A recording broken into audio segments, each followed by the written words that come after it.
Pour soutenir les familles de nos militaires, les orphelins, les veuves, les blessés de guerre et les invalides militaires dans notre campagne dénommée Donne-moi un sourire qui se tiendra à un seul jour. Le rendez-vous est prévu pour ce 16 novembre 2024, pas à n'importe quel endroit, à la RTNC 2 Développement. Mais ne venez pas main vide, nous avons besoin de juste vos $1 pour soutenir ces soldats qui sont là au front pour combattre et lutter pour notre pays. Et juste là, nous avons besoin de vos $1 au cours de cette campagne dénommée Donne-moi un sourire et le jour des pelotons. Le rendez-vous est bien maintenu à la RTNC 2 Développement.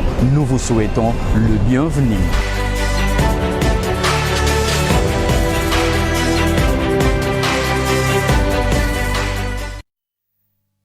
Madame, Monsieur, bonjour. Comme vous le savez, nous poursuivons avec le Téléthon. Téléthon, donne-moi un sourire. Téléthon, donne-moi un sourire, c'est quoi? C'est une campagne de mobilisation, une campagne de sensibilisation, une campagne de soutien en faveur des familles des militaires et des policiers. C'est vrai que le lancement a eu lieu ici même à la RTNC 2 Développement au studio Lutuma Bangu.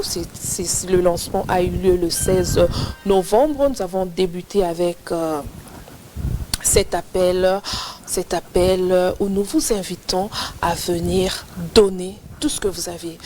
$1, $2, $3, $4, des millions pour soutenir ces orphelins, ces veuves, ces familles, des policiers et des militaires. Alors, nous poursuivons avec cette émission. Aujourd'hui, j'ai un plateau garni, hein?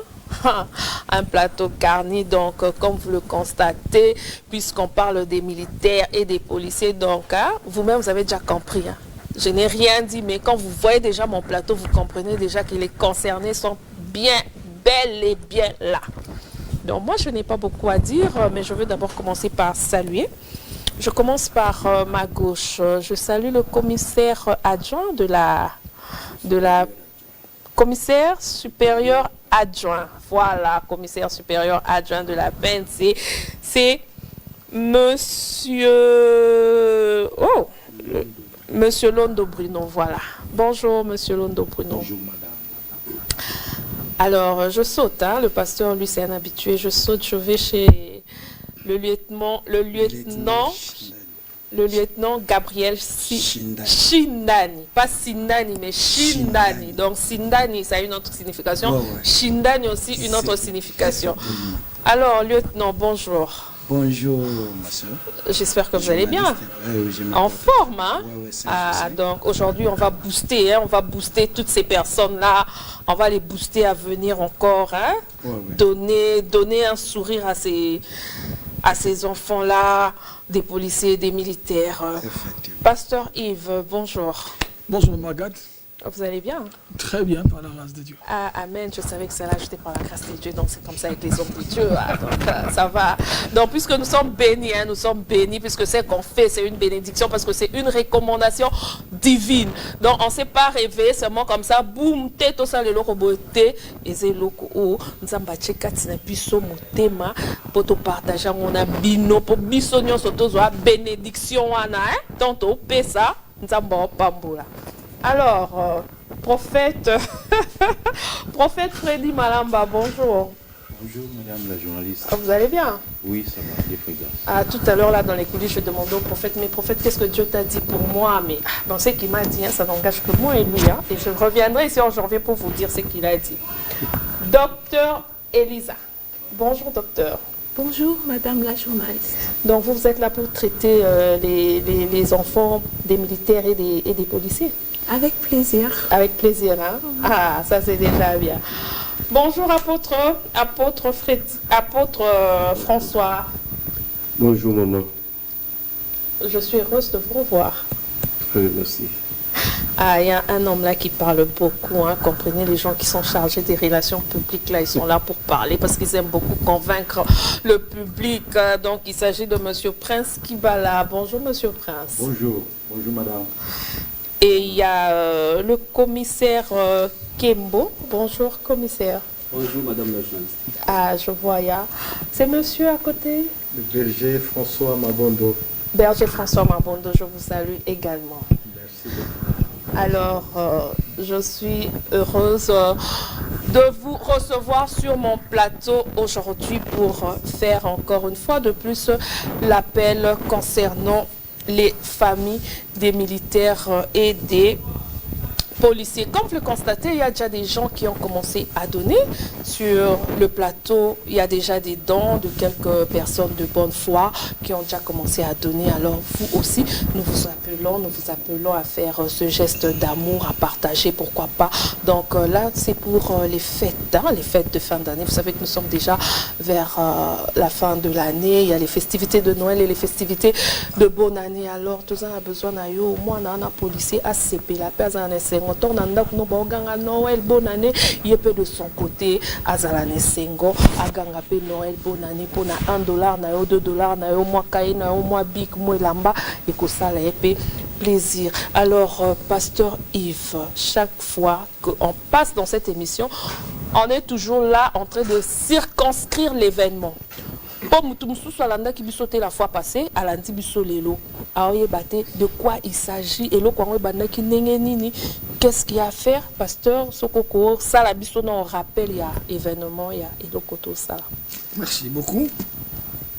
Joie pour la biso zali kolobana peuple congolais que ngongango ya bolamu to kusala bolamu na bato babati la kabiso ba mapinga to bato ya police national ngongango ekoki to efo ezala pona biso boye. La pensée est divine to zalaki na losambo nde nzambe atie biso à cœur alobi to banda campagne yango ezali campagne de soutien aux familles de militaires mpona toza komona ba veuve ba orphelin ba blessé de guerre mpe ba invalide militaire.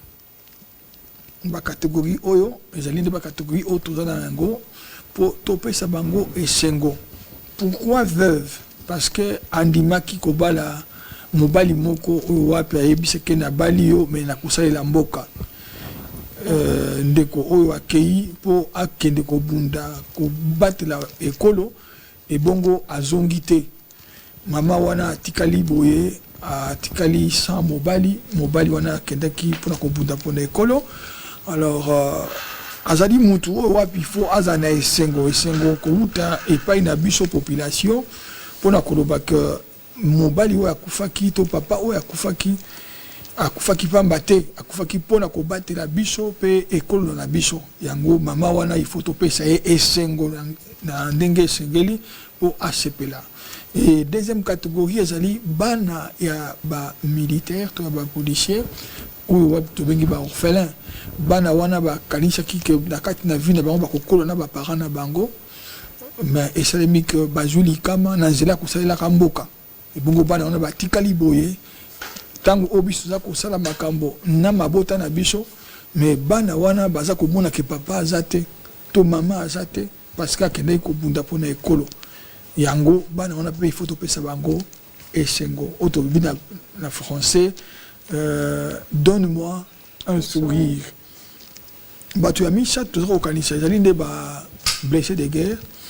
Mutu akendaki akufi te me azongi me na pota azongi na pasi moko na nzoto boye se retrouver na likolo ya mbeto ya hôpital et kuna aza kozelaka lisungi. Biso lobi il faut topesa ye lisungi, il faut tokende kosoulager ye pe koloba na ye ke oyo yo komi makambo yo boni eza po biso ba congolais tolingi yo tokanisi pe koya kosunga yo na mbeto ya l'hôpital na kisi to na eloko songolo mpakala afin que o retrouver fe vie oyo wapi yo ozanango posa pe batu ya mine ezali batu oyo akendaki ya kozonga mais azongi na pashi aleki na epai na monganga soit lokolo ekatani soit loboko ekatani soit azana problème na liso to na parti moko ya nzoto na ye oyo tobengi bango ba invalide. Ba invalide ezali batu oyo baza susu na bomoi mais baza susu na makoki mobimba te mpona kosala makambo esengeli lokola yo na ngai toza na makambo ba faculté nyonso. Alors batu wana bakomi yango te po balingaki bakomi yango pona ko batela ka ekolo na biso pona ko bundaka pona ekolo na biso yango biso tolobi ke biso ba tozali ba tona losambo to ba congolais nyonso to bengami ko soutenir armée na biso to bengami ko soutenir police na biso pour que bazala toujours makasi et dans la makasi na bango pe ko linga mboka bazala ko représenter biso et tant que bango ba kosala musala bango ndenge sengeli wana biso nyonso ko na esengo et on tozako lobana ba policier to ko lobana ba militaire nyonso ya mboka na biso ke bisika bino bozali bosala musala wana ndenge elongo bani po biso na kati na CPPH o ezali moko ya branche hyper to intercession pour la République to s'engager pour na kopesa o ya bino mabota esengo donc na banzi présentation yango wana o tozako lobana lingala na campagne to tiaki donne-moi un sourire o wapi ya ko selema na téléthon ezali moko ya émission o tolobaki batu baya na direct ko ya kotika makambo bango baza na yango yango to moni boye ba compagnie mususu ba yepe déjà kotika et to sengi pe na ba nyonso baza na yango o baza kolanda biso bobanga te boya makambo bokopesa ekoko. Merci pasteur Tomonique Ezakaka. Orphelin, veuveté, mais il y a également blessés de guerre, il y a aussi les invalides, c'est normal parce que ce totali totambolaka. Si totambolaka, il y a des soldats au baza blessés de guerre, deux fois baza la kanabare, baosinga. Deux fois au kutananaye, aza un problème, aza invalide, azo singa, mais il est en tenue. Alors, si au moins tout s'organiser, mbo cannabis s'organiser, soit batouana et tchabango ne sikamokobo, pas soit prise en charge na bango, bon moins que bakobi maïsou di bandate, pour basenga. Alors, pourquoi pas soutenir d'abord cette idée? Oyo, ils ont précédé peut-être, oyo gouvernement, ils ont kanisa pour na ba soda nyon, so bateau nyon, so baza ba blessé de guerre, mais je crois également que le gouvernement paie déjà, ils ont un peu moins charge, il y a ba blessé de guerre, tout comme Belarona, lieutenant Shindani. Merci, maman journaliste. Bisope lokola Ecclesia, au Babengi Omoneri. Tozali na kati na armée lokola mama. Oya tali molimo. Oya tali pe social. Oya tali pe moral. Ya basoda. Na oyo gouvernement azako sala déjà pour na basoda. Na oyo gouvernement asala ka déjà pour na baveuve. Na oyo gouvernement asala ka déjà pour na bae oyo bazwa makama na kobundela mboka. Biso pe lokola Ecclesia oyo ezali kati na mapinga elongo na ba oyo bazali na kati na la police tolobi boye tokotika la simate toko sangana elongo na Ecclesia bandeko mususu ya mangomba oyo bawuti na monde civil biso nyonso tolakisa bolingo wana ya bonzambe parce que nous sommes un corps tozali bomoko ezala basoda ezala ba civil tozana basushi moko tozana ba origine moko tozobundela ekolo moko pe tozolia ensemble lokola tozana kati na bomoko tolobi te tokoki kovanda boyete esengeli tongonge koki ya kokanisa pona ba veuve ba orphelin pe ba handicapé pe ya kobelela na baye nyonso bazali na motema ya malamu baya to sangana to bakisa to soutenir na oyo gouvernement asalaka déjà to soutenir ba oyo bazali na bosenga ba oyo to bengi ba veuve ba orphelin pe ba handicapé to sunga bango pe ba sepela lokolo oyo ba lobi na anglais make me happy donc pe sangai moi esengo nde yangwana ememi biso na o esika oyo nyonso ya motema ya malamu esika nyonso yo ovandi ndeko molingami bomoko ya Congo ndenge tosepelaka na sport tochebi biso nyonso tosans mukaka biso nyonso tozalaka na esengo esengo wana emema biso pe ya kokanisa na bomoko oyo ya kozongisa pe esengo na libota ya bapinga kosoutenir na bango kopesa bango esengo bango pe basepela na ngonga oyo na vie oyo bango bazali na yango. Merci beaucoup, lieutenant Shindani. Commissaire supérieur adjoint Bruno Omoneri. Omoneri, est-ce que déjà recevoir quelques biens, Yabatu Obaya Kinango, et puis est-ce que Omoneri ici est identifié Batu Oyo et Sengeli Bapesa? Donc, bénéficiaire, Yabiloko, parce que je ne pense pas que c'est pour réunir tous les orphelins ou toutes les veuves, mais je pense que identifier déjà des personnes. Merci madame journaliste. Omoneri ezali moko ya structure eza kosala mosala kati ya la police. Et na kati ya la police eza na ba structure eza s'occuper avant Omoneri situation ya ba veuve na ba orphelin. Okay. Malgré bango bazali Omoneri pe asa na mission wana ya social na ya morale. Okay. Ya ko entretenir ba veuve na ba orphelin. Ya solo na motuno tuni biso na Omoneri tozap na ba structure na biso tosalaka nango babengi yango ba fédération des femmes protestantes, fédération des hommes protestants, fédération des jeunes protestants. Na kati ya différentes fédérations wana eza na ba structure ezali kosa musala kotala ka ya ba veuve, kotala ka ya ba orphelin, kotala pe ka ya ba veuf. Tozapena na ba veuf ba kufela basi pe na ba ka ya ba invalide ko ba accident na nzela musala a commis lelo na incapacité ya kosala musala. Malgré la structure l'état ati eza kosa musala kati na la police bango pe ba bénéficiaka ndenge ba o biso toza actif ba rente nyonso eyaka epesa melaka eza ba service ezali spécialisé na kati ya la police uniquement pour na yango mais biso tozali support oyo kati na police ecclesia oyo baza na confiance makasi bayebi ke non bandeko bapesi biso mbela toya bayebi ke non soki kwe na ecclesia bazali identifié kati na ecclesia baza na facilité ya kozwa ngo mbala moko mais malgré cela ba service na biso ezali bien structuré baza na identification ya ba veuve nyonso bazali kati na biso na la police na kati ndeko commissaire ko pesa ba ample explication na kati na disoloa. Commissaire. Merci mon major. Merci maman, madame la journaliste pour la question très pertinente au Tuna.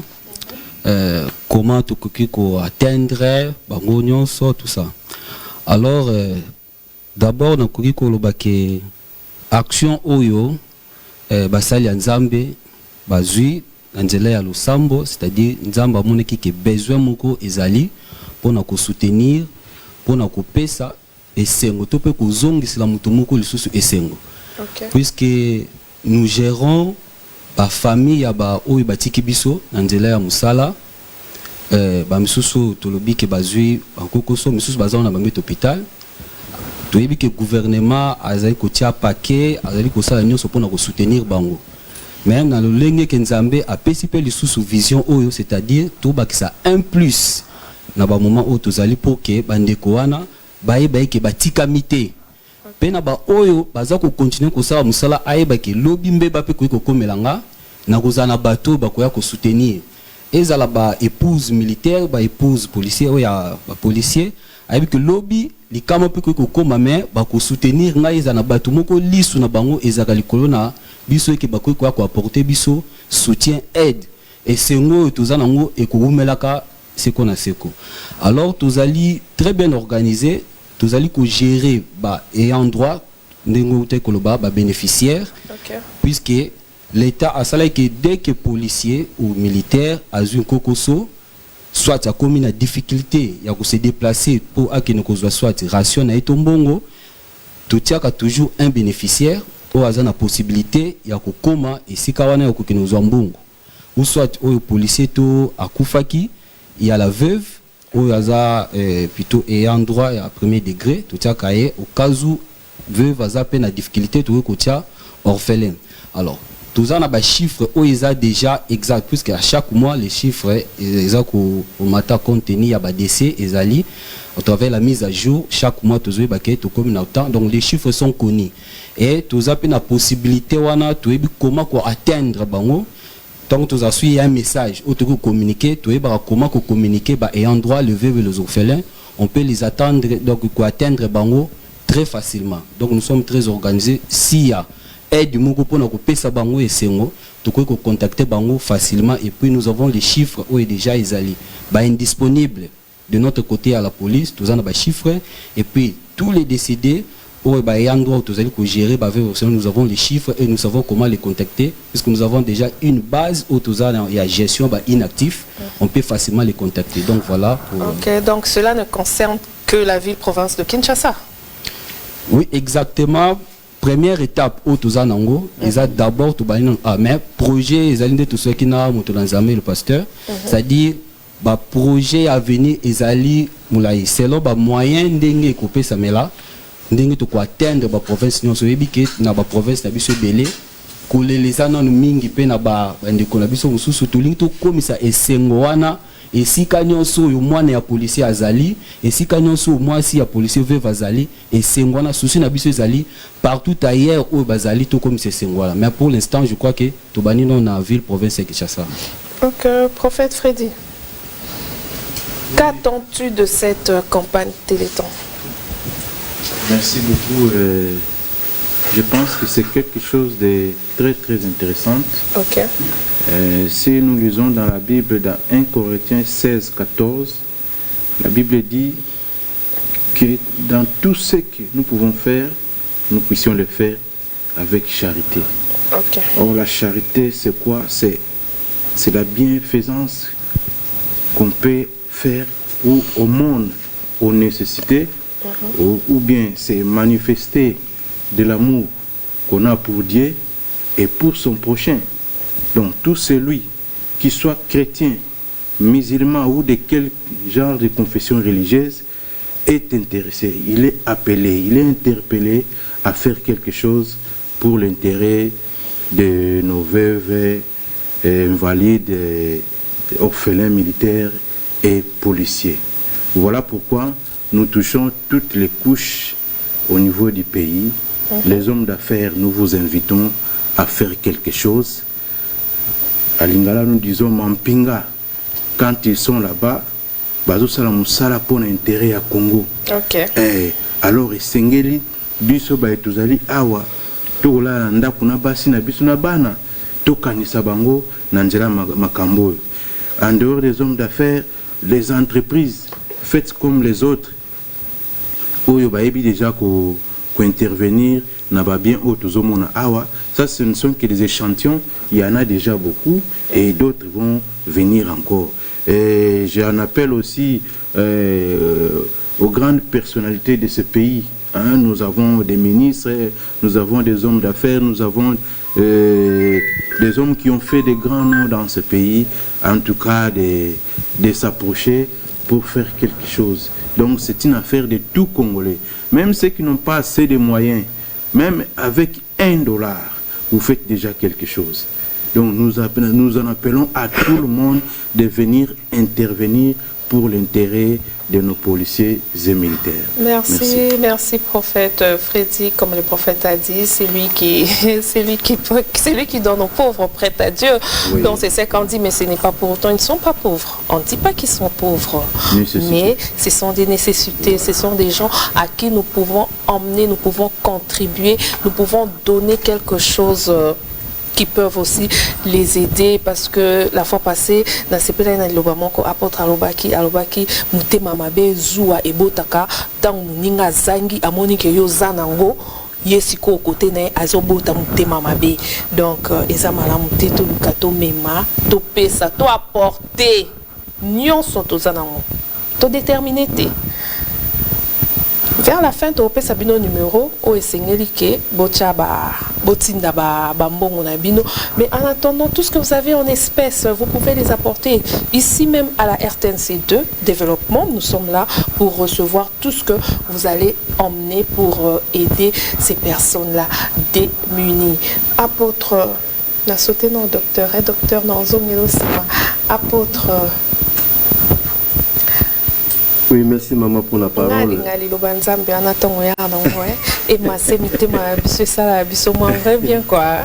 Merci maman, merci beaucoup. Kolanda makambo bandeko balobiawa, c'est vrai. Mingi bako tuna mituna me bango bazosala bo me l'état za wapi. Nazala mwasi nazala bana ndako. Mwana soka koli. Ayilinga le papa na kozango te. Ozwa. Malo. Non, on a un bon c'est ça ou toujours ça. Papa Zali, à ça, tous entre nous. D'autres ça là, pour corriger les topes de l'État belé à miner alors. Pour la soldats, pour la policier. Bissope le coup la batcotas qui tout bon moko. La entreprise, on a coûté à la policier, pour la Kengela. Alors, maintenant, biso, au Moussala, ils ont ça, mais au moins la claire que Bazo Moussala Kitoko, Bandeko Bazo Mona Keno, et Bana Batikalaki, Basi Batikalaki, biso pe le kola Bandeko la biso bino, to se kailongo, to se pelelongo. Bible le la biso, Nazaki n'a pas sur la Koutalanga. Nazaki na maladi utala kinga ete. Et loko na mola ka mingi soka mutakufi to lakisi bozuna biso. To lakisi serke to lakisi babloko kenga la za mbongo. Mais muto za la bomu ezanga même parastamol muto pese azate. C'est le moment total sabana ba soldat total bana ba policier ba basi na bango et y compris ba soldat que tozali bomoko.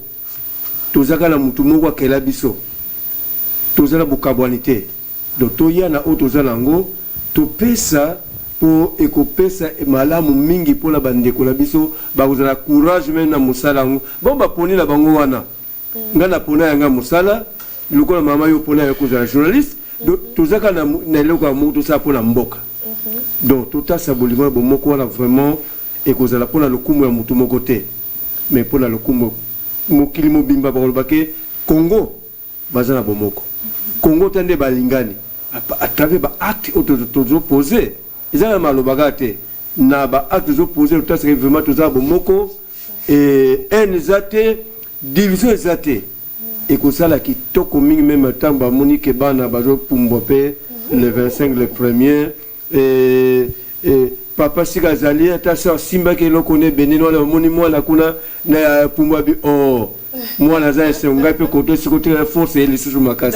c'est ça ils ont ça les sengoming vraiment to pèse sengona bana ce que batir ba maman et pourquoi pas bande ko la biso si bazoki azana mbetu maman la ke batu ko tala e ils a sengoming même ngala zali pasteur son abeli bo tala ngaite ha foi kitaka mo muke mais si on est bateau tanga bien il y a seul vraiment bateau linga ngai pasteur le pasteur bino to lo boko mo ponat o mon dimimon po bela boye otali est-ce que peut ça dit me belé soit peut ça dit me belé OK tala soit peut ça dit muke OK te bon on est entre parenthèses docteur Elisa Timba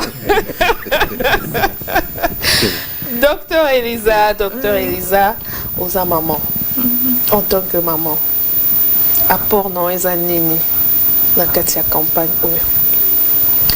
Merci beaucoup, Madame la journaliste, pour Namutuna Nayo. En tant que maman, apport Nangai, Eza Yako Benga, ba maman nyonso ya Congo, disons particulièrement na Kinshasa, basala na motema ya mawa, pona mapinga na biso oesi elakisi ba effort nango na niveau ata ya guerre na niveau pe kaka ya Kinshasa awa toza na ba soda baza vraiment na bosenga na biso en tant que maman toyebi que soki oza na bana eke balali nzala yo mama okoko bela alors tokoloba nini mpona ba oyo bapapa na bango bakufaki na front oyo to mpe oyo bazongi awa baza susu na makoki ya koutilize nzoto na bango ndenge esengeli te eza pasi tozala na motema ya kolemba tomemela bango lisungi ekosala malamu mpo mama ayebaka vraiment eloko nini esengeli na ndako donc mama akoyeba ke non oyo boye nakopesela yango mpona bana balia oyo boye nakopesa mpo bana batanga nakomema mpe mwa ndambo ya mbongo donc nyonso tu oyo mama akoki kokoka amema yango ekosunga yango nakoki koloba mpona bamama parce qu'il y a des femmes travailleuses dans toutes les sphères de la République avec des responsabilités. Il y a des grandes dames qui sont là, il y a des femmes ministres, il y a des femmes médecins comme moi-même, il y a des femmes magistrats. Donc vraiment basi wana nyonso tu bayana o bakoki kopesa ozana ebele yakana ebele ozana muke oyena oyo kokoka nzambe aotala kaka ke osali malamu. Merci docteur Nzambe aotala kaka osali malamu parce que c'est lui qui sonde le cœur et le rein de tout un chacun, parce que moi je le dis, tout ce qu'on donne, tout ce que tu le fais, il faut le faire avec joie, il faut le faire avec amour et surtout ça, parce que le plus grand commandement que le Seigneur nous a légué c'est l'amour, donc nous devons nous aimer, aimons-nous les uns les autres, donc tout l'inganaton tous en a beau. Et le but de notre apôtre, tout ce qui a coupé les lots, tu bimisi ba paquet, tu bimisi boy, maintenant on a un besoin de serein à pambo au pesa qui était. Maintenant on sous serein on a balinga ba tobole tonga et linga qui bikisae. Alors tout linga na tong tous en a bon moy bokanga ba poche bokanga mité maté. L'ipamboli est à partout, la bénédiction s'arrache, on m'a toujours dit ça. Alors il faut saisir l'occasion, venez à l'RTNC de développement, déposer tout ce que vous avez en nature, en espèces, tout ce que vous avez. Moi j'aime bien l'enveloppe kaki, hein. Moi l'enveloppe kaki, mingi. Donc, boebi kaka téléton, et puis ça met libino, l'ipamboli en haut. Ozangi, et tali, on kota dans la ponga l'empesa. Et bon, Berger. Oui. À vous la parole. Talabatou. Merci beaucoup. Yebsa baron o nyonso eza posé à monter maintenant pour na téléton. OK. Nazali vraiment na sengo pour te na koka ko intervenir na mission na biso oyo ya téléton na grande campagne auto bandaki déjà il y a plusieurs semaines passées sur donne-moi un sourire. Na bandi maman makambo eza koleka na nzela ya campagne oyo sur le plan spirituel ezali moko ya mama ya likambo oyo esengeli bato bakoka kososola soki otali na lolenge oyo tozali na kati mokili na biso ya Congo bato balobi ete na Congo tozali à peu près 90% ya bandimi 90%. Donc Congo ezali nation moko chrétienne, nation moko bazali kotaela vraiment na mozindo makambo na nzambe. Mais soki tolandi na mozindo lisusu totali lolengo tozali ko vivre toko remarquer te malgré fort gouvernement ezali déjà kosala pona ba mampinga na biso pe ba policier na biso na biso ba o mususu tozali lokola bato kako toza kobondela pe toza kotalela mokili boye mingi batiaka vraiment kate na bandeko na biso ya catégorie esili kotangama awa ba veuve ya ba militaire pe ya ba policier bana na bango pe ba oyo basili kozwa ba dégâts na nzoto pe bakomi ba invalide mingi vraiment bataelaka bango te. Mais alors que na liloba na nzambe ce qui total malamu na makomi balobi ke la véritable religion consiste à assister le veuve, les orphelins, pe bongo na bongo. Pe na oyo uti koloba ete Bible elobi esengeli tolingana biso na biso. Na mozindo malokomi tokomona ete Yesu Masiya sa atalisaki ndakisa oyo ya malamu mpona kotalisa ete moto aza koloba ete asambelaka eloko ndi esengeli koka koobserve. alobaki il faut qu'observer le plus grand commandement. Oui, Ezali était tu aimeras Dieu de tout ton cœur, de toute ton âme, de toute ta pensée, de toute ton intelligence. Et puis Ezali na moko ya mokano za ya mobeko za kolanda wana lobi ete aimez-vous les uns les autres. Et moto asi ko kokisa likambo ya bolingo c'est que akokisi mibeko ya nzambe. Donc c'est pour dire que na campagne ya donne-moi un sourire. Soki toko témoigner bolingo. Et lui kolobete même bao musus peut-être bazali ba mi kotsa mozinto te na makambo na nzambe, mais bazali déjà ko accomplir c'est que nzamba lobi la loi parce que Dieu est amour. Amen. Na yango tozali ko sengete bande ko na biso na kata mokili na Congo ba saisir opportunité oyo ya ko témoigner bolingo na bango et pas na catégorie oyo ya bande ko na biso ya mampinga oyo bakendeki ko bundela pona ekolo pe batiki ba mususu bana batiki basi o lelo bazali babenga ba veuve orphelin pe mususu bazana bomo ime ndambo loboko kenda ndambo lokolo kenda esenge to taila bango to pesa bango sourire na ko participer activement na campagne oyo wana ndeko pesa biso occasion ya ko accomplir la loi de Dieu. Et en tant que église na ba représentant église auto zali awa sur place soki tokoye ba kotani la aspect oyo ya likambo. Donc tozali komona etenesi kana tozali kokukisa moko mokano na nzambe. Voilà un peu ce que j'aimerais dire. Donc occasion oyo ya campagne oyo ezali kotel sabiso ete ezali kopesa biso opportunité pour te to démontrer bolingo o nzambe azali kosenga biso vis-à-vis ya bampinga na biso oyo bazali kosouffrir mpona ekolo mpona kobatela biso mpe mpona koassurer sécurité ya nation na biso. Voilà oyo nayaki nango ya kobakisa na esika. Merci beaucoup Berger. Berger atalisi biso lobiete que Dieu est amour. Donc gestionnaire surtout salango par amour binoboyebi, il y a quelque chose qui est caché derrière. Alors quand le Seigneur donne une vision, il y a toujours des bénédictions. Et ça j'adore. Et moi j'aime beaucoup l'Éternel parce que lui quand il fait une chose à suivre. Le chargé de relations publiques, Prince Kibala. Alors, il y a une personne qui me demande de savoir, chaque fois que tu pars déposer tes lettres, dans l'entreprise, on va poser une question. Ah, yo tiki la biso siko, intérêt na bino, na likambo ezani. Ah, merci. Merci, maman journaliste. Je crois na katia makambo oyo toujours soutenir plus mboka. Question dans le bi ils ont tout dans un peu mingi. Abi mais tout mon bino. Oyebi na c'est que ça bino mamuke. Jour on a ken na première na ken na moni équipement na première pe jour bayamba kinga na bandeko ya Moïse Mbiye. Jour en ezaki na siambula. Mutona ayambinga Abi, où est-ce que tu as parqué ta voiture? N'habité, n'a une voiture, Abi, mais comment? Mais sous la pluie, vous vous démenez sous la pluie. Quand vous allez Camboy. Ah, là vous gaspillez beaucoup d'embouteillage. Et vous avez beaucoup d'embouteillage. Et comme micolo. Effectivement, Abi, j'utilise la moto. Abi, ah, quelle marque de moto vous utilisez?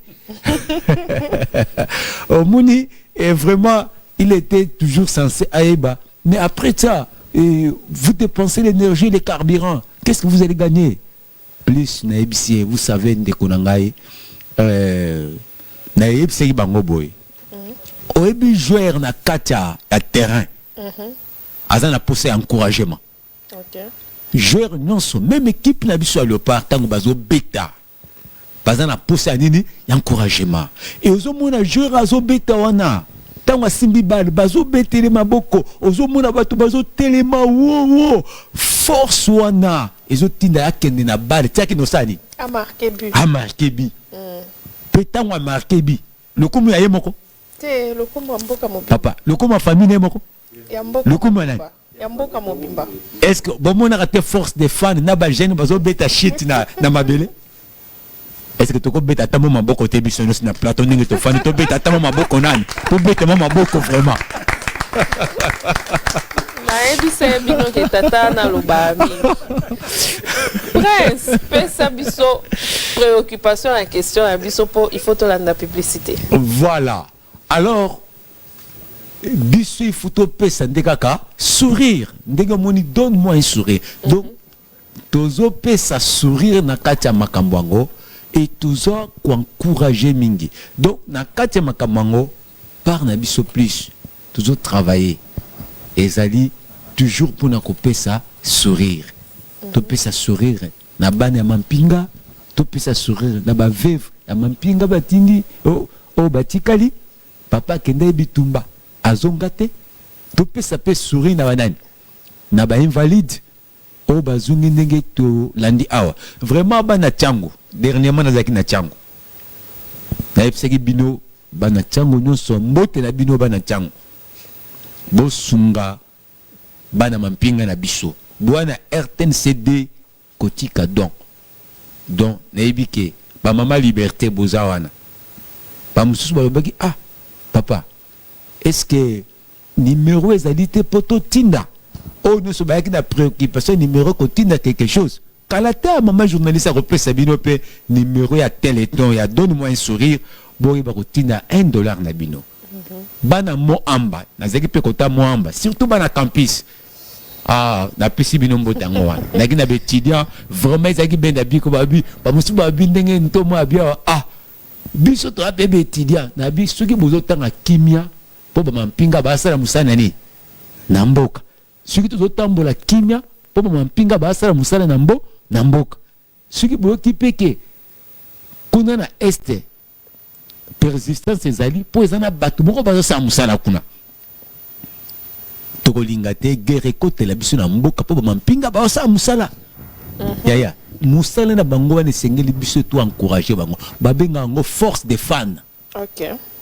Ntango tozo ko encourager tozo tinika bango basala musala malamu mutu azoki amoni ke c'est-à-dire bazotala pe biso na bosani te bana funa pe Prince, Nakatio, pardon. Nakatio, alors, dans la publicité à Téléthon, donne-moi un sourire et puis on se retrouve juste après.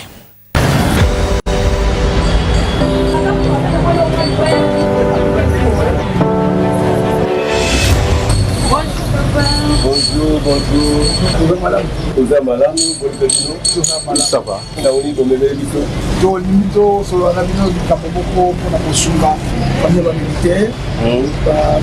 Orphelins, blessés de guerre, puis valides militaires. Tu vois que quand on un nouveau sourire, là c'est la peine de parce que c'est la carte, pas la madame. 5 ans, on est 3 ans à Hilo, Taïe, Jacques, Likuda, Mbongo, la Kisi, Loro ok, likanisiza malamu na justement bolinga kila uti mosala na pesa pe me on a coupé la date de Bolobi la vision le 16 novembre. Mais le 7 on a bilo mosisi. Auto candidat on a coupé le 7 auto on va bino bata rayon oyo na RTNCT. Mais bata misika na ba maison communale tout na bantene na biso wana na secrétariat général ya commune Sokonduni ba ko yamba yo ko tika biloko na. Moi j'ai un livre Aider ce que tu dois donner. Merci beaucoup Yaya, que Dieu te bénisse d'avoir pensé aussi aux orphelins. Moi j'ai 3 crayons à donner aux orphelins militaires. Merci beaucoup Yaya. Moi j'ai des stylos à donner aux orphelins militaires. Moi j'ai des stylos à donner aux orphelins militaires et aux policiers. Merci beaucoup Yaya. Vous aussi faites comme nous. Alors, ma camarade Nazana Sak Mokola Pesa Tandatu de 16, Zam la Lola Fonga Bangela, Sourire comme la bataille, côte partout. Aux autres pesa biloko yango ezali mpona nini mama toza na kati ya campagne tozosala en faveur ya bafamille ya bamilitaire mpe ya bapolicier tobengi yango donne-moi un sourire. Il faut tosunga bango natala na saki na ngai so eloko nini eyali. Merci mama nyonso ozalaki nango yango oyo patricia abenga bandeko lolo 16 okobengi merci. Bonjour, bonjour Yaya. Bonjour maman. Vous allez bien? Ah, tout c'est pelé. Ici, tous à depuis à CPPH, tout c'est la souris pour yeba pour soutenir bana ya bazeze ba soda na tso ba na front pour faki ba mutani ceux qui okozala na moi big, moi cahier, moi crayon, liputa baope bamazana malaiti ata mwa kisi continuer na oyo nyonso okozala nango avérifie so nakotikala mo bakaye ntango baleki batikalaki bango esa pe esoka komeka kotuna bandeko mosusu ntango bakaye etikalaki na baetikete yango okopesa bandeko kotesuna Merci, merci maman. Tosepeli makasi na oyo osali nzambe akanisa yo. Donc, il y a quelque chose. Ah, merci beaucoup de ces pélis, ma carte.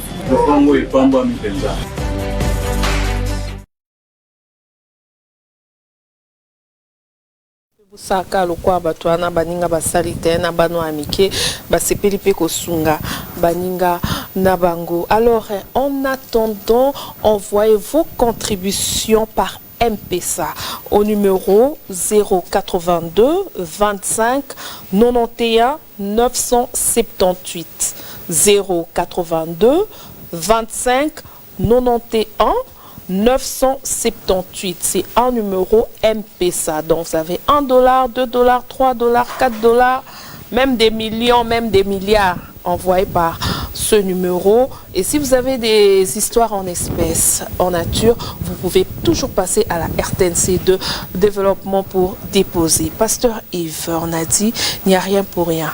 Hein? Il y a conception la congolaise. Tout ça, là, donc, qu'est-ce qui est caché derrière cette action? Okay. Je suis en train de dire aux gens qui nous suivent que ce que nous faisons d'abord, premièrement, moi je suis un fils d'un militaire, d'un ancien combattant. Mon grand-père fut un ancien combattant. Et nous avons vécu dans ça, parce que quand je suis né, je l'ai trouvé et j'ai vu des choses. Qu'est-ce que je gagne? Qu'est-ce que nous gagnons? C'est ça la question que les gens posent, peut-être par-ci, par-là, par rapport à ce que nous faisons. Si on peut nous balancer des images qui sont en face de nous, on va voir. Il y a une dame qui est en train de gémir. Il y a une autre dame qui est là, derrière vous. Derrière moi. Ouais. Qu'est-ce que nous voulons? Réellement, nous voulons changer ces deux images. Okay. Prendre l'image de la dame qui est en train de gémir avec l'enfant, qui est l'enfant, la veuve d'un militaire ou d'un policier. Donner cette image ici, notre face. Faire de cette image l'image qui est derrière. Qu'est-ce que nous gagnons? Nous gagnons le changement qui est là. Si nous travaillons réellement pour changer ces deux images, nous avons gagné notre travail devant Dieu. Okay. La première personne qui nous paye dans ce que nous faisons, c'est Dieu. Nous sommes serviteurs de Dieu. Okay. Et tant qu'ambassadeur de Dieu, Dieu est la source de tout ce que nous avons besoin. Pour que Dieu nous paye, il passera par devoir qu'il lui-même va peut-être imaginer faire. Nous aurons ce qu'il faut. Alors, qu'est-ce que nous gagnons encore? C'est pratiquement ce que vous attendez que nous puissions dire. Ouais. Nous gagnons l'avancement de notre pays. Okay. Plus nous travaillerons pour ça, notre nation sera une nation forte. Une nation qui ne sera pas vaincue par les ennemis. Okay. Et une nation qui est stable. Nous garantit beaucoup de choses que nous ne serons pas énumérées. Okay. Mais une nation qui est un problème. Nous tendons déjà vers la fin. C'est pour dire que nous voulons réellement que la nation soit bonne par ce que nous faisons. Le reste, Dieu va s'en occuper. Merci. Commissaire supérieur, nous sommes déjà à la fin. Que dites-vous? Oui, madame, merci. Nous soutenons nos bien-aimés par leurs actions. Nous voulons qu'ils soient vraiment ce qu'on appelle pragmatiques, qui ne s'arrêtent pas seulement à donner ce sourire pendant ce moment de festivité. Ok. Mais que le projet soit approfondi. Après ce sourire, ne pourrions-nous pas aussi nous occuper de ces enfants-là d'une autre manière? Ok. Ils vont grandir, la scolarité gratuite. Ok. Comme les moyens sont précaires, est-ce que le projet ne peut pas songer à une école de formation professionnelle,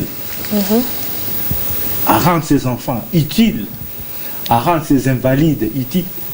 Il a les jambes amputées, mais les mains sont là. On peut lui apprendre un métier, à tisser, à faire ça. Il pourra se retrouver. Exact. Et à cette maman veuve, on peut lui apporter une houe.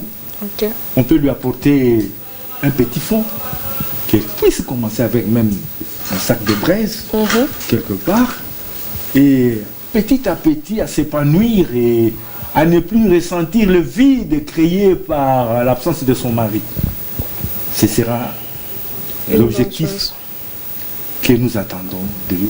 Et que là, vraiment, oui, Papa Yves et son équipe ont donné vraiment le vrai sourire que nous attendions auprès de nos sœurs, des dames et consorts. Merci, lieutenant Shindani. C'est déjà la fin de l'émission. Un mot.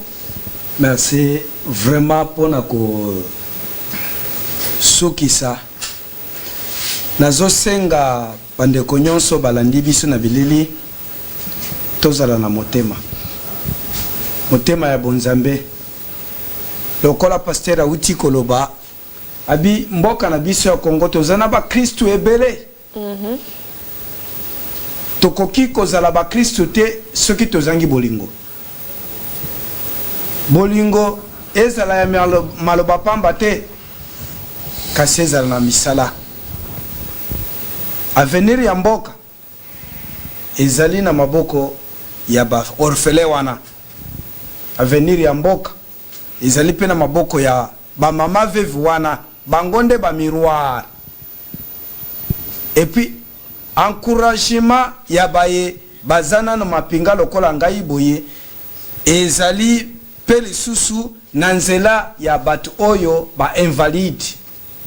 Tana za komona bango nazo komona ki ba miroir parce que lobi lelo zo mona ngai na telemi boye lobi pe na kokiko kata na pe loboko lokola ba bakata ni yangwana na sengi na bino na oyo gouvernement azo sala pona bango ndeko balingami toza famille société civile bandeko nyonso bisika bozali ba entreprise bisika nyonso bozali ba partenaires nyonso nationaux comme internationaux sika bozali tomeka ko contribuer kukanisa classe wana kukanisa catégorie ya batu baye bazali ko souffrir pour que bango pe baleka kozongisa esengo na mitema na bango